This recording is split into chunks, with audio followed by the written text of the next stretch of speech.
Bonjour les amis, bienvenue sur la chaîne. Aujourd'hui, on va parler de Nintendo et plus particulièrement de leur dernier jeu en date.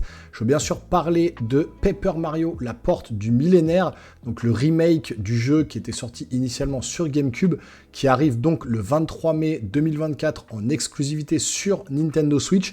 Donc on arrive sur la fin de vie de la Nintendo Switch, ils balancent leur dernière cartouche, on a ce jeu-là, ensuite on va avoir Luigi's Mansion 2 HD au mois de juin. Et ensuite, on va sûrement avoir un Nintendo Direct qui va nous annoncer la suite des jeux à venir pour entre juillet et décembre. Donc on va voir ce qu'ils vont annoncer. Mais là, on va un peu s'attarder sur les notes, comme d'habitude, sur ce genre de vidéos de la presse internationale et plus particulièrement de la presse française avec Gamergen, jeuxvideo.com, etc., etc., comme d'habitude. Donc on va voir un peu les notes qu'il a reçues. Est-ce que c'est un bon remake? Est-ce que le jeu vaut le coup donc d'être payé encore le prix fort pour y jouer sur Nintendo Switch? Et on va voir ça tout de suite dans la vidéo. Paper Mario, la porte du millénaire, ça vaut quoi? Et on voit ça tout de suite, c'est parti.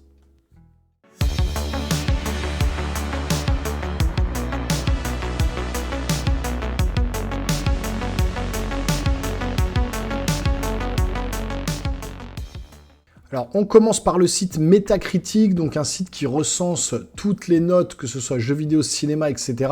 Là, bien sûr, on est sur Nintendo Switch, Paper Mario, la porte du millénaire, et on voit tout de suite le Metascore de 88, c'est une très bonne note. Il a même une meilleure note, par exemple, que Hellblade 2 Senua's Saga. Je vous ai déjà fait ce genre de vidéo sur Hellblade 2, on a analysé les notes, il avait un score de 82, et il avait beaucoup plus de notes moyennes, par exemple, que ce jeu Nintendo Switch. Alors, est-ce que c'est les fanboys Nintendo? On pardonne un peu tout à Nintendo, malgré la console qui date un petit peu, les graphismes un petit peu en dessous, mais il faut dire que le gameplay de Nintendo et la science de Nintendo fait toujours mouche. Et là, vraisemblablement, quand on regarde les notes, 97% de notes positives, 1% de notes moyennes. Alors, je pense que tout le monde n'a pas encore testé le jeu, mais on est quand même sur 67 notes. C'est quand même un bon panel déjà. On peut déjà se fier un petit peu aux notations qui étaient données. 97, alors on va regarder très vite fait, puis après on va s'attarder sur les sites principaux, les sites principaux français, la presse française. Donc Gaming Bible, je sais pas comment on dit en anglais je pense, donc 100, Games Hub 100, Player 2, donc on est à 100, VGC, Video Games Chronicles 100, donc on est sur des 20 sur 20, alors mettre 20 sur 20 sur un remake, bon c'est un peu abusé je trouve. Nintenderos 95, Hobby Console 91, 90, GOG Connected 90, Digital Trends 90, ensuite on passe sur les My Nintendo News 90, Nintendo Live 90, donc un bon 18 sur 20, qu'est-ce qu'on a d'autre? IGN 90, ok, ça descend toujours pas en dessous de 90, 90, disons que des 18 sur 20 il y en a beaucoup. Ensuite, on passe à 87, 85. C'est quoi la plus petite note? Destructoid 85 aussi. Et donc, si on descend vraiment tout en bas, Gameblog, on va y revenir.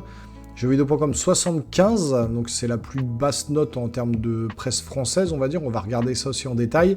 Et Eurogamer Portugal 60. C'est vraiment une note assez basse. Mais en général, on est au-dessus de 80. Entre 80 et 100. Donc on va aller tout de suite voir ça justement sur les différentes presses françaises. Alors on commence par jeuxvideo.com. Alors encore une fois, je sais, il y en a qui ne sont pas adeptes de certains sites. Voilà, c'est quand même des gros acteurs dans le domaine, jeuxvideo.com, Gameblog, Gamergen, etc. C'est quand même ceux qui rassemblent le plus de monde autour du jeu vidéo. Donc on peut quand même se fier un petit peu à eux, c'est des professionnels. Alors, Paper Mario, la porte du millénaire, jeuxvideo.com, qu'est-ce qu'ils nous disent? C'est l'un des meilleurs jeux vidéo Mario de son genre et il arrive sur Nintendo Switch. 20 ans après, Paper Mario, la porte millénaire est-il toujours indémodable? Alors voilà, on voit que effectivement c'est un vrai remake, ça a été peaufiné, remasterisé, remaké, les graphismes, etc. C'est quand même assez joli pour de la Switch, mais encore heureux, c'est un jeu qui ne demande pas beaucoup de puissance. Alors, on va tout de suite aller en bas sur les plus, les moins et la conclusion, pour voir un peu ce que dit le journaliste. Je vous inviterai, si vous voulez lire le test complet, à bien sûr aller sur ces sites directement, vous renseigner. Là, c'est juste une espèce de résumé pour vous éviter justement d'aller à droite, à gauche pour voir les différents tests. Ça vous fait quand même un résumé assez précis de ce que vaut le jeu. Alors, conclusion, point fort, l'écriture de chaque personnage, principal ou secondaire, brillante. Une bande originale remasterisée exceptionnelle, très soignée visuellement, système de combat efficace. Et pour les points faibles, allers-retours trop nombreux gâchant l'expérience au global, peu d'options de confort ajoutées, des tunnels de texte parfois inutiles. C'était déjà un peu le cas dans le premier, il y avait beaucoup de texte, celui qu'ils avaient refait, la Origami, je sais plus quoi. Alors, note de la rédaction 15 sur 20, c'est pas une mauvaise note. Comme prévu, Paper Mario La Porte Millénaire HD suit le même chemin que la version originale de 2004. Donc ça fait quand même 20 ans. Cette version remasterisée garde l'excellence de sa plume avec un casting de personnages tout aussi marquants les uns que les autres, avec un système de combat qui a déjà fait ses preuves. La direction artistique modernisée fait des merveilles tant sur le plan visuel qu'auditif, mais la forme ne fait pas tout. La structure du jeu peut vite peser pour quiconque est allergique aux multiples allers-retours forcés, d'autant que les fonctionnalités pour soulager cette architecture archaïque sont trop peu impactantes pour en soulager la lourdeur. En bref, Paper Mario La Porte Millénaire HD reste la meilleure manière de découvrir le meilleur des RPG Mario dès la sortie, le 23 mai 2024 sur Nintendo Switch, mais il faut garder en tête qu'il risque aussi de ternir le merveilleux souvenir que certains s'en font. Alors moi, pour le coup, je n'ai jamais fait ce jeu-là sur GameCube. Donc, ça va être une découverte pour moi. J'ai l'autre Paper Mario, j'avais adoré, franchement j'avais vraiment bien aimé. Donc comme j'ai jamais fait celui sur GameCube, bah, c'est une bonne manière de me rattraper sur la Switch. D'ailleurs la Switch c'est un peu la console des remakes, hein. Ils ont ressorti tous les jeux GameCube, tous les jeux Wii, tous les jeux Wii U. Enfin, ils ont ressorti pas mal de jeux sur la console, hein. Surtout Wii U. Alors ensuite, Gameblog. Test Paper Mario La Porte Millénaire, encore un carton sur Nintendo Switch. Alors, normalement par KikiToS, ça c'est pas Martial Duchemin qui a fait le test. Alors, qu'est-ce qu'il nous dit en finale? Un jeu toujours aussi accessible ouvert à tous. Mario sait se battre même au tour par tour. Paper Mario est beau et artistiquement très réussi. Un plaisir à redécouvrir. Alors, on est sur un 8 sur 10, donc 16 sur 20 pour Gameblog. Ah non, je confonds, Martial Duchemin, c'est Gamergen, donc je suis en train de vriller de site. Donc effectivement, le journaliste, c'est bien Gameblog, Gameblog là. Alors, conclusion.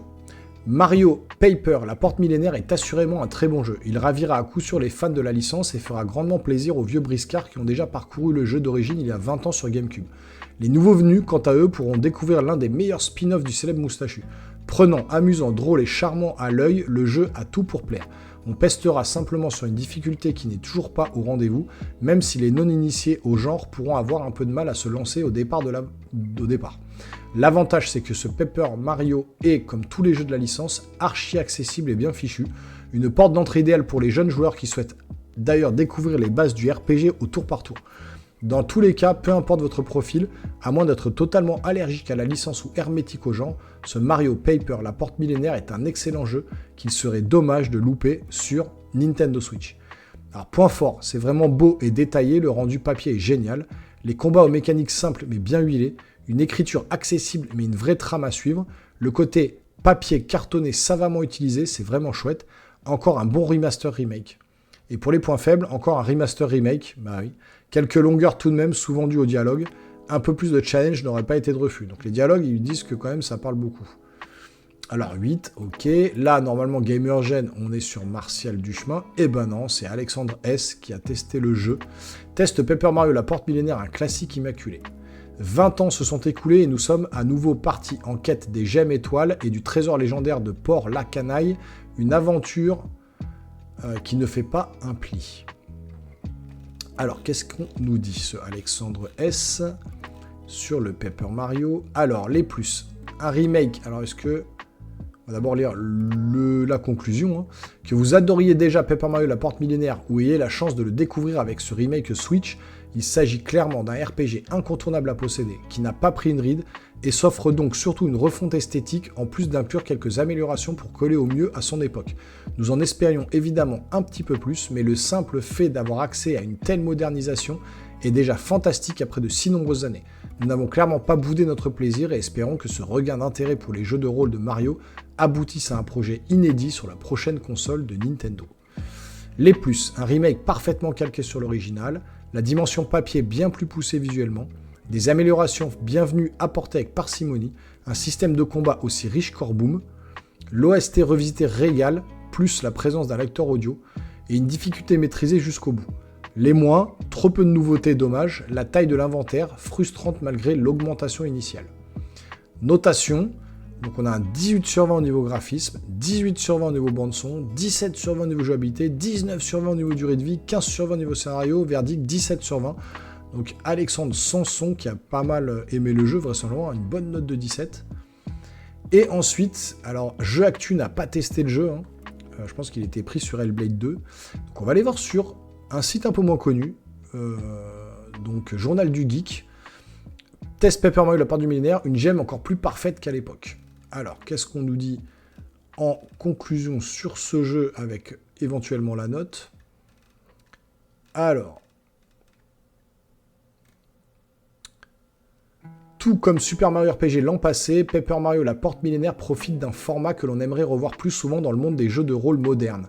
Avec un peu plus d'une vingtaine d'heures de jeu pour boucler l'aventure, cette construction bien plus digeste permet malgré tout de profiter d'une aventure passionnante sans risque de s'en lasser. De cette manière, les plus jeunes et les novices pourront prendre goût au genre pour aller découvrir des productions plus conséquentes par la suite. Que demander de plus? Espérons que Nintendo nous servira de nouvelles épopées du genre sur sa Nintendo Switch 2. Alors, notre avis, 8 sur 10, donc 16 sur 20. Avec l'arrivée de Paper Mario, la porte millénaire, la Switch est assurément la console Nintendo avec le plus de jeux Mario iconiques. Rares sont les jeux qui sont toujours aussi charmants 20 ans après leur sortie initiale, et pourtant ce jeu de rôle est aujourd'hui encore une référence du RPG, à redécouvrir sans hésitation.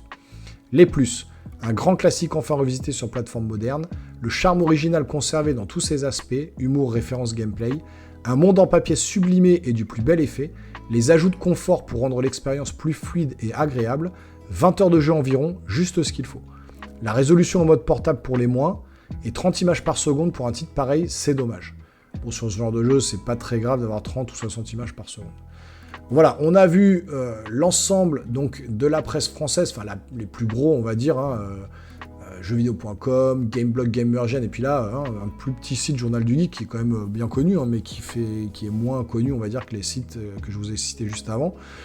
Et donc, on a vu un peu le tour donc, de ces notations qui sont de l'ordre de 14, 15, 16 sur 20, on va dire entre 15 et 16, donc c'est quand même un bon jeu. Franchement, que je pense je peux vous conseiller sur Nintendo Switch parce que déjà le premier était très bon, et donc ce genre de jeu Paper Mario en mode RPG, c'est toujours agréable à jouer. Bon alors finalement, qu'est-ce qu'on peut dire de ce Paper Mario la porte du millénaire? Alors on peut dire oui, encore un remake sur Nintendo Switch, mais de toute façon la Nintendo Switch ne peut plus accueillir beaucoup de jeux qui boosteraient la console parce qu'elle commence à cracher ses tripes, et au niveau des jeux qu'on est maintenant en 2024, c'est compliqué de sortir des nouveaux jeux, on va dire, sur cette console. Donc du coup Nintendo se concentre sur ces anciens jeux qui ont très bien fonctionné, et donc ce Paper Mario a l'air justement de faire l'affaire. Alors on reste encore sur un remake, ok, mais apparemment un bon remake, un jeu qui au niveau de la narration et au niveau visuel quand même est assez sympa.